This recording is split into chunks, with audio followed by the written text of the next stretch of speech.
सवदिना होता ना एक समान, सवदिना होता ना एक समाना। बैठ जाइए आप लोग, साहब बैठ गए हैं, बैठ जाइए, जहां जहां थे बैठे बैठ जाइए।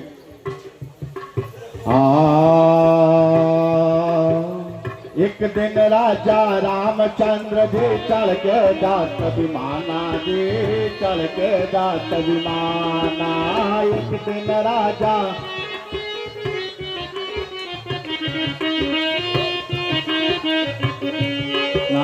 एक दिन राजा रामचंद्र जी चढ़ के जात विमाना, जी चढ़ के जात विमाना।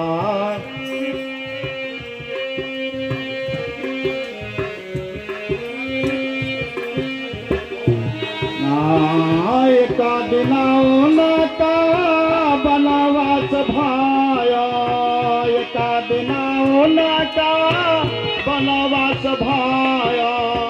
दशरथ गए पराना, सब दिना होत न एक समाना, सब दिना होत न एक समाना, सब दिना होत न एक समाना। सब दिना होत न एक समाना, सब दिना होत न एक समाना, सब दिना होत न एक समाना, सब दिन होत न एक समाना। एक दिन अर्जुन महा, एक दिन राजा हरि ताली बजाइए आप लोग कम से कम। भरे खजाना, जी कंचन भरे खजाना। एक दिन भरे दमधर पानी, एक दिन भरे दमधर पानी, एक दिन भरे दमधर पानी, एक दिन भरे दमधर पानी। रोहिता गयो पराना, सब दिना होत न एक समाना, सब दिना होत न एक समाना, सब दिना होत न एक समाना।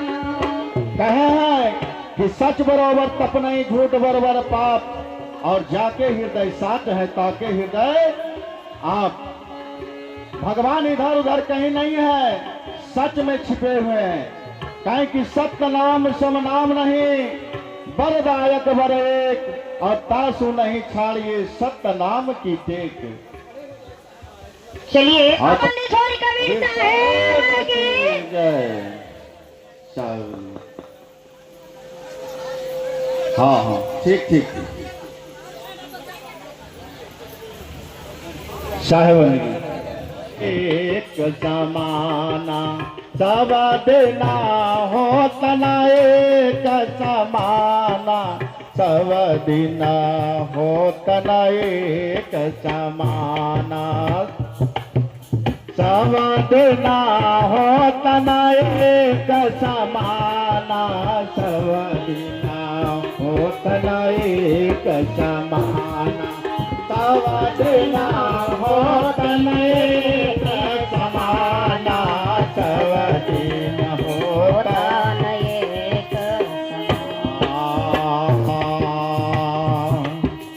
एक दिन अर्जुन महा। आंकड़ा दिखाओ किसी पंडे को, किसी ज्योतिषी को, हाथ मेहनत करो, मेहनत करो, क्योंकि आपका अपरिमित शक्ति है। संसार का सिरमौर प्राणी, ज्ञान विज्ञान का जनक मानव, लेकिन अपने शक्ति को भूल गया है। और अपने शक्ति जब भूल जाता क्या करता है? ये दो कौड़ी का पंडित जो चौथी पास नहीं है, आता है विवाह के मंडप, गाय गोबर ले आओ, 2 टुकिया बना दिया। अब टिकिया बना के मंत्र पढ़ता गणाम ता गणपति गंगा में, यहाँ टिकली लगाओ, बिजली लगाओ, सिंदूर लगाओ। आईएएस, आईपीएस, डॉक्टर, इंजीनियर, वैज्ञानिक, इतनी डिग्री उसके पास है, लेकिन विवाह के मंडप में आकर के वो गोबर की गुंडी के आगे नाक रगड़ता है। हमारी बुद्धि दिवाला निकल गई है। कबीर साहब ने चेतन मूर्ति पूजा पर बल दिया, पूजा संतन कीजिए सेवकाई उनके, अब भूखे न जवाइए पारक करो सबे। ये माताएं दुर्गा है, चंडी है, लेकिन इनको कह दिया क्या, तुम तो अदना हो, अबला हो। अरे बेचारे अपने अबला मान लिए। आप अबला नहीं हैं। पूरा काल में अपारा घोषागार की मैत्री जैसे ब्रह्मांड निष्काएं आप ही लोग में हुई। आज वर्तमान युग में इंदिरा गांधी जी देखें आप लोगों ने, हमारे देश के प्रथम महिला राष्ट्रपति प्रतिभा पाटिल जी को आपने देखा। आज वर्तमान में हमारे देश के महामहिम मुर्मू जी देश का संचालन कर रही। आखिर आप लोग ही बहन अपने शक्ति पहचानो। पहले हमारे घर की बुजुर्ग महिलाएं करिए, रे बेटी पढ़ाकर क्या करना, आखिर उसको पराए घर जाना है, आखिर को भोजन ही बनाना है। इसलिए तमाम धारणाएं हैं, उसको धराशायी करो। वैज्ञानिक चिंतन, वैज्ञानिक सोच पैदा करो। मैं सवेरे घूमने निकलता हूं, सवेरे मेरे घूमने की आदत है। देखता हूं सब भ्रांत घर की पढ़ी लिखी महिलाएं, अनपढ़ शिक्षित नहीं, सब भ्रांत घर की पढ़ी लिखी महिलाएं, वो पेपर पेड़ के चारों तरफ धागा लपेट रही, चाही माए घूम, आखिर मारी गई क्या? जिस देश में कल्पना चावला जैसे वैज्ञानिक महिला हुई, उस देश की महिलाएं आज भी कहीं अटैया बटैया में कहां नाक रगड़ रही है। समझो, अपनी गरिमा को समझो, शक्ति समझो, पढ़ो लिखो। महिलाएं जब पढ़ेंगी, संस्कारवान विद्वान पुत्र को जन्म देंगे। माताओं के अंदर अपरिमित शक्ति है। अपनी शक्ति पहचाने, अपनी गरिमा को पहचाने। इस देश के 85% लोगों को कहा गया तुम शूद्र हो, तुम्हें पढ़ने का अधिकार नहीं, लिखने का अधिकार नहीं। कबीर साहब ने सब बातों को नकारा।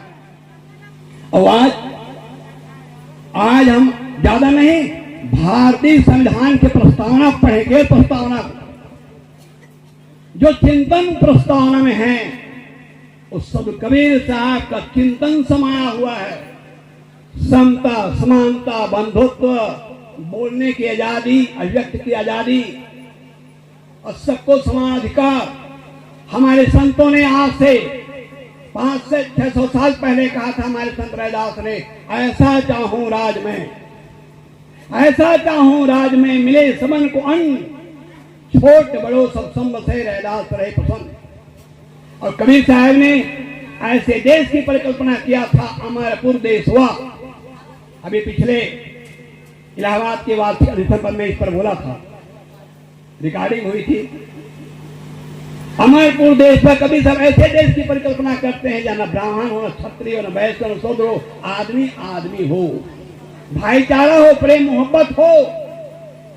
और इतना ही नहीं, मुसलमानों के मुगल पठान शेख सैयद ना हो, आदमी आदमी हो। इस प्रकार आदमियत की शिक्षा कबीर साहब ने दी, प्रेम और मोहब्बत की शिक्षा दी। तमाम प्रकार अंधविश्वास, देवी देवता के नाम पर पशुवध हो रहे थे, यज्ञ हवन के नाम पर तमाम पता नहीं क्या क्या हो रहा था, सारे अंधविश्वास कबीर साहब ने ऐसा उखाड़ फेंका। इतना निर्भय होकर कहने वाला, जात पात छुआछूत, ये बहुत बड़े समाज को इस प्रकार से कह दिया गया था। कबीर साहब ने उस समय कार्तिक चौराहे में ललकार कर कहा, तुम ब्राह्मण कैसे हो गए? कम बड़ी बात है। कार्तिक चौराहा कबीर साहब गलत कर, तुम ब्राह्मण कैसे हो गए और हम शूद्र कैसे हो गए? क्या हमारे शरीर में लोहू तुम्हारे से दूध धारा बहती है क्या? और जनेऊ की बात है, पहिर जनेऊ, जो ब्राह्मण होना मेहरी क्या पहिराया, और वो जन्म के सुतरिन पर से तुम पानी क्यों खाया? इतने नहीं, ये जनेऊ पहने हो, ये जनेऊ का है बनी धारा सूत से। सूत किसने तैयार किया? सूत हम तैयार किए। हम घर सूत तो नहीं निताना, सूत हम तैयार करते हैं और हमारे बनाए सूत को हमारे काते सूत को गले में लटकर हमें या छूटाते हो। ये प्रकार गलत करके जात पात छुआछूत को धराशाही करते हुए समता और समानता का कबीर साहब ने संदेश दिया। वैज्ञानिक चिंतन, वैज्ञानिक सोच पैदा किया। पूजा को, भजन को कबीर साहब ने परिभाषित किया। हम भजन गाते हैं, बहुत बढ़िया है, उससे प्रेरणा मिलती है। असली भजन क्या है? मन के तरंग मार लो बस हो गया भजन। इतना ही नहीं, और कम कर दिया, आदत बुरी सुधार लो बस हो गया भजन। कई बार हम देखते हैं भजन हो रहे हैं, गांजा भांग बीड़ी तंबाकू मारे वातावरण विषाक्त हो जाता है, फिर कहते हम भजन कर रहे हैं। काय भजन कर रहे हो? कबीर साहब ने कहा कैसे तेरी सेवा पूजा, कैसे तेरो ध्यान, ऊपर उजर देखो भगवान, तेरी सेवा कैसी, तेरी पूजा कैसे, ध्यान कैसे, क्या है? जीवन बदला नहीं। इतने दिन हो गए सत्संग सुनते, एक अवगुण नहीं छूटा। परवाना की लड़ाई होती है, लेकिन गुरु उपदेश दे रहे हैं, वो परवाना लेने को तैयार नहीं है। जिस परवाना को लेकर के आपको जीवन उद्धार हो सकता है, अपने जीवन को बदलो, तराशो। यहां आए हो साहब जी श्रद्धांजलि में, वो दे करके जाओ, साकला डाल करके जाओ। वो क्या मानता हूं मैं? गुटखा खाते हो, खैनी खाते हो, तंबाकू खाते हो, गांजा पीते हो, बीड़ी पीते हो, यहां आकर के दान कर जाओ, जीवन उद्धार हो जाएगा। अगर और कोई चीज पीते हो, गलत चीज खाते पीते हो, यहां आकर के प्रतिज्ञा लेकर के जाओ, जीवन बदल जाएगा। तब जाकर सत्संग करने कराने का फल मिलेगा, नहीं तो सत्संग होते रहेगा। आजकल तो सत्संग भी एक फॉर्मेलिटी हो गई है, और हमारे कबीर पंथी कहलाने वाले कबीर के रास्ते से भटक गए, ये मुझे कहना पड़ता है।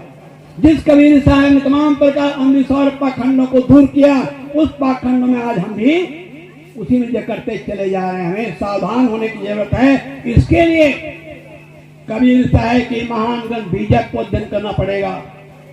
जब बीजक को अध्ययन करेंगे, वहां बीजक में कोई राजा रानी कहानी किस्सा नहीं है सज्जनों, वैज्ञानिक चिंतन है, समाज सुधारने के लिए, जीवन सुधारने के लिए। और स्वर कहां है? कबीर साहब ने मरने के बाद स्वर की बात नहीं कही है। घर को स्वर बनाओ, परिजनों को देवी देवता समझो। जिस घर में सास और बहू में प्रेम है, भाई भाई में प्रेम है, पिता पुत्र में प्रेम है, वो घर में स्वर्ग होता है। जहां आपस में तू मैं है, टेंशन है, तनाव है, लड़ाई है, झगड़ा है, चाहे तुम पूजा करो, पाठ करो, यज्ञ करो, हवन करो, उससे कुछ होने वाला नहीं है। करना है, बदलना है तो अपने जीवन बदलना पड़ेगा। ये समझ लो कि देवी देवता बैठे हुए हैं, देखो इधर देवियां बैठी है, उधर देवता बैठे हुए। देवी और देवता जिसे प्राणी मात्र में देखा, एक पूज्य गुरुदेव श्री रामदास जी पंक्ति है, देवी और देवता जिसने प्राणी मात्र में देखा, मिट्टी और पत्थर की पिंडी को मिट्टी देखा। कुछ लोग कहते हैं साहब ऐसा नहीं, हम लोग ऐसे मूर्ति पूजा नहीं करते हैं, मूर्ति में प्राण प्रतिष्ठा की जाती है। अब प्राण प्रतिष्ठा को हो हल्ला भी देखे हैं। अयोध्या में भगवान राम के प्राण प्रतिष्ठा में अरबों खरबों रुपया खर्च किया गया। अगर ये पंडित जी के मंत्र में ऐसी शक्ति है, वो प्राण डाल सकते हैं मूर्ति में। उनके घर में जवान बेटा मर जाता है, बेटी मर जाते है, बहू मर जाते हैं, पत्नी मर जाती है, माता पिता, उनको क्यों नहीं जला लेते हैं? अभी पूरा शरीर उसमें साबुत है। इसलिए प्राण प्रतिष्ठा भी धोखा है। ये धोखा में पड़ने की जरूरत नहीं है। ये हमें लूटने के लिए, ठगने के लिए, गुमराह करने के लिए बताया गया है। इसलिए ये जो सच्चे जो इंसान है, देवी देवता भगवान हो तो उनका आदर हो। आत्मा परमात्मा है, जीव शिव है। जीव को अगर निकाल, जिसके निकल जाने से माँ माँ न रहती, पिता पिता नहीं रहता, गुरु गुरु नहीं रहता, लोग क्या कहते हैं? मिट्टी पड़ी है। अभी तक माता थी, अभी तक पिता था, अभी तक गुरु था, और जैसे बोलता चेतन निकल गया, कहे मिट्टी पड़ी, जल्दी कफन कफन करो। उस तत्व को समझो जिसके रहने से ये नश्वर शरीर रमणीय लगता है, सुंदर लगता है, और उसका सब आन बान शान मानते हैं। उसकी गरिमा को समझो। इस प्रकार देवी देवता को प्राणियों में देखो, प्रत्येक काम पूजा समझ कर करो। अब प्रत्येक काम पूजा समझ कर करोगे ना, तब क्या होगा? जहां जहां डोलू सो परिक्रमा, जो कुछ करो सो पूजा, और जब सो तब करो दंडवत भाव मिटाओ दूजा। हमारा सवेरे शाम तक जो कुछ हमारे काम होते हैं वो पूजा बन जाए। कैसे पूजा बन जाए? माताएं भोजन बना रही हैं, बच्चों को इसके तैयार कर रही हैं, उनके मन में पवित्र भावना है, मैं केवल भोजन नहीं बना रही हूं, मैं भगवान को भोग लगाने के नैवेद्य तैयार कर रही हूं। हमारे घर के हमारे परिजन भगवान भगवती हैं, आपका भोजन बनाना पूजा हो जाएगा। कोई दुकानदार दुकान करता है, ग्राहक आते हैं, उचित सौदा देता है, उचित नाप तोल करता है, कोई ठगाई बेईमानी नहीं करता है, मिलावटबाजी नहीं करता है, ग्राहकों के साथ सुंदर व्यवहार करता है, समझता है देवी देवता आ रहे हैं, भगवान भगवती आ रहे हैं, उनका दुकान करना ही पूजा। ऑफिस में आप काम करते हैं, जो ग्राहक आ रहे हैं, काम कराने वाले आ रहे हैं, बिना घूस लिए अब सबके साथ सुंदर व्यवहार कर रहे हैं, सुंदर काम कर रहे हैं, आप पूजा कर रहे हैं। और नहीं तो क्या होता है, तीन कहें साहब पूजा करने बैठे, कोई आएगा ना काम करवाने वाले तो कहे साहब पूजा करने बैठे हैं, और साहब पूजा करने बैठे हैं, और वहीं पूजा घर में बैठे बैठे हजारों लाखों रुपया के घूस ले रहे हैं, उल्टा सीधा काम कर रहे हैं। और पूजा, ये पूजा काम नहीं आने वाली है, और ऐसे पूजा करके अपने आप धोखा दे रहे हैं। मानते हैं कि हम बहुत बड़े पुजारी हैं, हम 3 घंटा पूजा करते हैं, 3 घंटा पूजा करते हो, अब पूजा घर से उठ करके लोगों गाली देते हो, लोग अपशब्द बोलते हो, लोगों के साथ दुर्व्यवहार करते हो, लोगों को शोषण करते हो, तुम्हारी पूजा कैसे हुई? पूजा हमारे जीवन में चरितार्थ होना चाहिए, हमारे जीवन में आना चाहिए। एक कबीर साहब का संदेश है, बताइएगा थोड़ा से, अगर समय हो गया हो तो मैं। तो इस प्रकार से सदु कबीर साहब का जो वैज्ञानिक चिंतन है, वैज्ञानिक सोच सज्जनों, उसको हमें अपने जीवन में आत्मसात करने की जरूरत है। और इसके लिए कबीर साहब का महान ग्रंथ बीजक बहुत जरूरी है अध्ययन करना।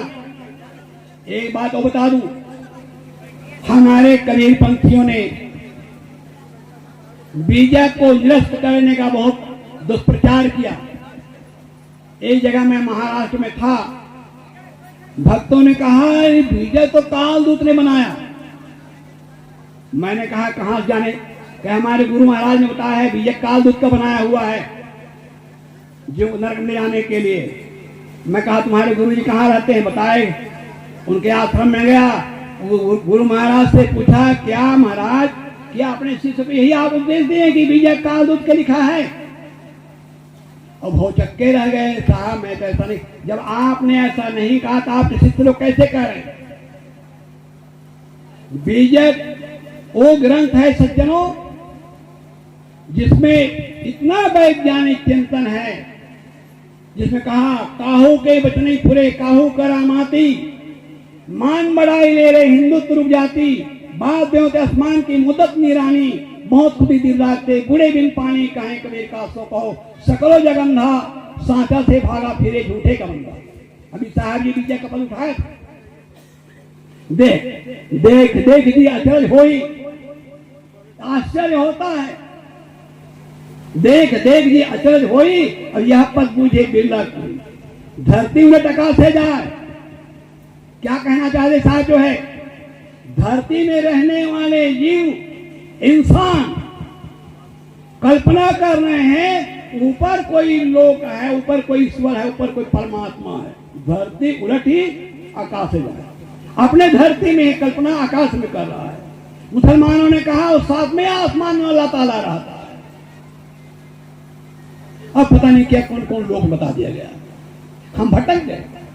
धरती उलट आकाश है जाए, और चींटी के मुख हस्ती समा, चींटी जाने चींटी, चींटी एक चींटी, यहां है चींटी, चींटी चींटी के मुख में हाथी समा गया। अर्थ क्या हुआ? ऐसे शाब्दी का तो कुछ नहीं मिलेगा। इस चींटी के मुख में एक चिमटी से बैठ पकड़ करके कलम लिखा गया या पुस्तकें लिखे गए, धर्म ग्रंथ लिखे गए। वो में सब बड़े बड़े कहलाने वाले भी समा गए। हमारे धर्म ग्रंथ में ऐसा लिखा है, विचार नहीं किया। कैसे विचार नहीं किया? एक आदमी परदेश कमाने गया था बंबई, कई साल लौटा नहीं, शादी करके लाया, 6 महीना भी साथ में नहीं रहा, पति पत्नी काम करने चला गया, कई साल लौटा नहीं। पत्नी बेचारी इंतजार करती, बार बार कहती लौट आओ, फिर चले जाना, आने का नाम ही नहीं लेता। पत्नी बहुत खिसियाई, एक चिट्ठी लिखी। क्या चिट्ठी में लिखती है? मैं राठ हो गई। वो उनका पति जो पढ़ा लिखा नहीं था। चिट्ठी आई, लोगों को पढ़वाया तो इसमें लिखा है भाई तुम्हारी पत्नी राठ हो गई। अब जब उसने सुना पत्नी राठ हो गई, सिर पीट कर रोने लगा, हाय मेरे कर्म फूट गए, मेरी पत्नी राठ हो गई। गांव के लोग काम करने गए, साथ में वो लोग इकट्ठे हो गए, भैया क्या हुआ, क्या दुर्घटना घट गई? अरे भैया कर्म फूट गए। कहे हुआ क्या? कि मेरी पत्नी राठ हो गई। तू कैसा मूर्ख है, तू जिंदा है, तेरी पत्नी राठ कैसे हो जाएगी? आदमी जब मरता है तब उसकी पत्नी राठ होती है, और तू जिंदा, तेरी पत्नी राठ कैसे हो गई? वो भोला आदमी कहने लगा, भाई कहा ना मानो तो लिखा देख लो। कहना नहीं मानते हो तो चिट्ठी आई है, उस चिट्ठी में लिखा है कि मैं राठ हो गई। अरे कहे पागल, कितने साल हो गए, बेचारे गौना लेके आया और छोड़ के चले आया, कभी जाता नहीं, तो राठ नहीं हो गई क्या? तो व्यंग में कहा कि मैं राठ हो गई। ऐसे ही हम लोग भी, शास्त्रों में लिखा है गोकर्ण महाराज गाय के कान से पैदा हो गए, और कथा सुनने के लिए बड़े बड़े पढ़े लिखे लोग बैठे होते हैं, लेकिन सबके मुंह में दही जमाई होती है। कोई बोलने का, कोई पूछने की हिम्मत नहीं करता कि पूछ सके पंडित जी से कि पंडित जी गाय से पैदा होगा, बच्चा होगा, बछड़ा होगा, आदमी कैसे पैदा होगा? कोई पूछता है क्या? नहीं। क्यों नहीं पूछता? हमारे दिल दिमाग बैठा दिया गया है। शास्त्र में जो लिखा है उसका तर्क नहीं करना चाहिए। गोस्वामी जी ने कहा कि माता पिता पर गुरु के बानी, बिना विचार करे शुभ जानी। लेकिन कबीर साहब का चिंतन क्या कहता है? माता आदरणीय, पिता आदरणीय, गुरु आदरणीय है, शास्त्र आदरणीय है, लेकिन ऊपर सबके ऊपर विवेक आदरणीय है। श्रद्धा के दीवार बुद्धि की जड़ों खाती। एक कबीर साहब तो चिवटी के मुख हस्ती समाए, और वो चिवटी में सब हाथी समा गए। हाथी बड़े बड़े कहलाने वाले सब ही समा गए, सारे विश्वास में बिल्कुल डूबे हुए हैं। हनुमान जी सूरज को निकल गए, बैल से भाषण करेंगे, बाल समय रे भक्ष क्यों तब तीनों लोग भयो अंधियारो, अब को नहीं जानता है जग में कभी संकट मोचन नाम तिहारो। आज अगर घर में आपके अच्छा पढ़ा लिखा विद्यार्थी है, बोले सदगुरु कबीर साहेब की जय।